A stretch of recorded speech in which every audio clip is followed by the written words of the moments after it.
ரோகிணியின் மனநிலை முற்றிலும் சிதைந்து போன அந்த நேரத்தில் தனக்கு ஆறுதல் சொல்லக்கூடிய ஒரே நபர் சிந்தாமணி மட்டும்தான் என்று நினைத்தார். மனோஜ் தன்னிடம் காட்டிய அன்பு, நம்பிக்கை, எதிர்கால வாக்குறுதிகள் எல்லாம் ஒரே நாளில் நொறுங்கி போய்விட்டதாக உணர்ந்த அவர் பதட்டத்துடனும் குழப்பத்துடனும் சிந்தாமணியை நேரில் சந்திக்க வீட்டிற்கே செல்கிறார். ஆனால் அங்கு சென்ற பிறகுதான் சிந்தாமணி ஊரில் இல்லை, வெளியூருக்கு சென்றிருக்கிறார் என்பது தெரிய வருகிறது. இதை கேட்டவுடன் ரோகிணியின் பதற்றம் இன்னும் அதிகரிக்கிறது. உடனடியாக தொலைபேசியை எடுத்து சிந்தாமணிக்கு அழைப்பு விடுக்கிறார். மறுபுறம் ஏற்கனவே பல சிக்கல்களில் சிக்கியிருந்த சிந்தாமணி இந்த நேரத்தில் ரோகிணி ஏன் அழைக்கிறாள் என்ற குழப்பத்துடனும் எரிச்சலுடனும் போனை எடுக்கிறார்.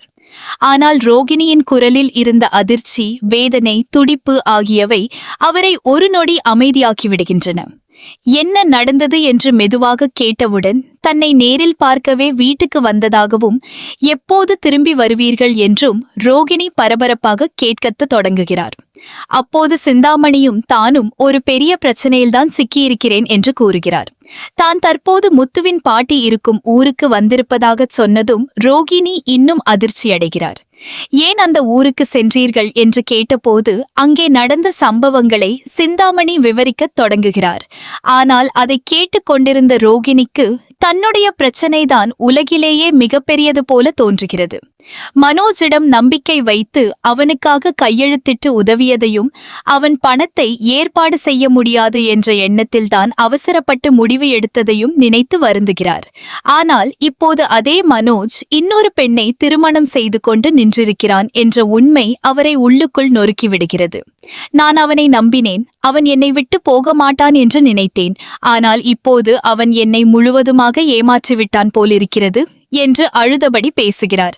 அவன் தன்னிடம் காட்டிய பாசம் எல்லாம் பொய்யா என்று கேட்கும் அளவுக்கு அவரது மனம் உடைந்து கிடக்கிறது. சிந்தாமணி இந்த செய்தியை கேட்டதும் நம்ப முடியாமல் போகிறது. விஜயாவின் அனுமதி இல்லாமல் மனோஜ் இப்படிப்பட்ட முடிவெடுக்கவே மாட்டான் என்று அவர் உறுதியாக கூறுகிறார். ஆனால் ரோகிணிதானே நேரில் பார்த்ததாகவும் திருமணம் நடந்தது உண்மை என்றும் சொன்னதும் சூழ்நிலை மாறுகிறது. அந்த பெண் யார்? எப்படி இவ்வளவு சீக்கிரமாக திருமணம் நடந்தது? குடும்பத்தாருக்கு தெரியாமல் எப்படி செய்தார்கள் என்ற கேள்விகள் ஒன்றன் பின் ஒன்றாக எழுகின்றன. ரோகிணி அந்த பெண் பணக்கார குடும்பத்தைச் சேர்ந்தவர் என்றும் ஒரே மகள் என்றும் மனோஜ் பணத்திற்காகவே இந்த முடிவை எடுத்திருக்கலாம் என்றும் சந்தேகப்படுகிறார். மேலும் அந்த பெண்ணின் மனநிலையிலும் ஏதோ பிரச்சனை இருப்பதாக கூறுகிறார். இந்த தகவல்கள் அனைத்தும் சிந்தாமணியின் மனதில் வேறொரு கணக்கை உருவாக்குகின்றன. உடனே ரோகிணியிடம் புகைப்படங்களை அனுப்பச் சொல்லி அவற்றை பார்த்து உறுதிப்படுத்திக் கொள்கிறார்.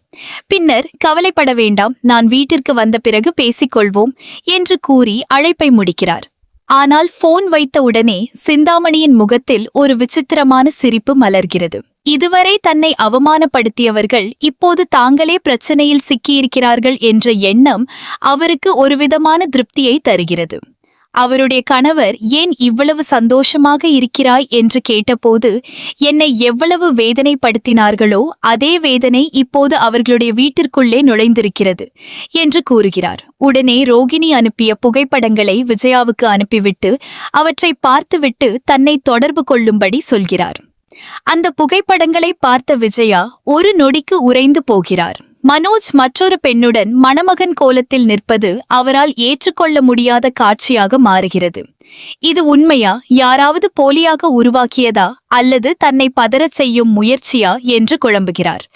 ஆனால் சிந்தாமணி அதெல்லாம் இல்லை, ரோகிணி நேரில் பார்த்து அனுப்பிய புகைப்படம்தான் என்று உறுதியாகச் சொன்னதும் விஜயாவின் உலகமே தலைகீழாக மாறுகிறது. அதிர்ச்சியிலும் கோபத்திலும் துடித்த விஜயா உடனடியாக மனோஜை தொடர்பு கொள்கிறார். ஏன் இப்படி செய்தாய்? யாரிடம் கேட்டுச் செய்தாய்?